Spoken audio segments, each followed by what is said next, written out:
Kviečiu dabar pono tarybos narį Gintautą Labanauską.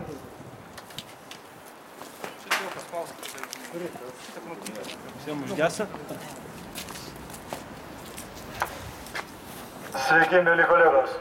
Aš džiaugiuosi, kad Kaune atsirado tokių žmonių, kurie nepabūgo žarvaus, lietaus ir vėjo ir atėjo palaikyti tos tautos dvasios, kurią mes šiandieną turime. Pagerbti aukos tų žmonių, kurie nesulaukia šių šviesių dienų, kada mes esame laisvi, nepriklausomi, galime eiti, šypsotis laisvos Lietuvos gatvėmis. Ačiū Jums, kad Jūs esate čia.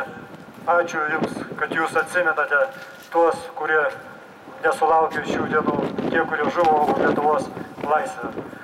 Linkiu Jums ir toliau būti tokiems stipriems, neužmiršti mūsų istorijos, neužmiršti tų žmonių, kurie dėl jos, dėl mūsų laisvės žuvo. Ačiū Jums ir visiems sėkmės.